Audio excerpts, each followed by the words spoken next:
Travailler dur, les gars, ça paye pas. Hein. Ça paye pas. Si travailler dur, ça payait, toutes nos darons, elles seraient multimillionnaires.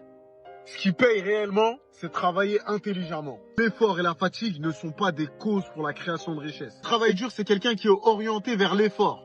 Il va être récompensé en fonction de l'effort qu'il va fournir. Et c'est ce que 99% des gens font. Ils travaillent dur et fort et quand ils veulent plus d'argent, eh ben, ils font des heures supplémentaires. Alors que quelqu'un qui travaille intelligemment est orienté vers les solutions. Il va être rémunéré en fonction des solutions aux problèmes qu'il trouve.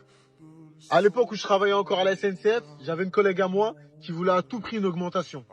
Et pour ça, elle était prête à travailler hyper dur. Elle faisait des vacations de fou, elle prenait même pas de pause. À la fin de la journée, elle était épuisée, mais elle se vantait auprès des supérieurs d'avoir fait un certain nombre de clients. 6 heures sans pause, elle enchaînait client sur client, elle encaissait. Alors que moi, quand c'était mon tour, c'était le dernier de mes soucis de faire beaucoup de clients. Donc ce que je faisais, c'est qu'avant de prendre mon poste, j'allais voir tous les automates de vente s'ils fonctionnaient ou pas.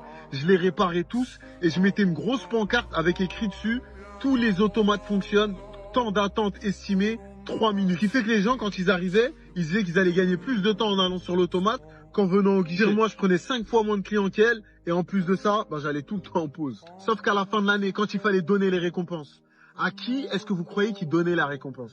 Aussi injuste que ça puisse être, c'était à moi qu'on les donnait. Et pourquoi? Tout simplement parce que j'ai choisi de travailler intelligemment.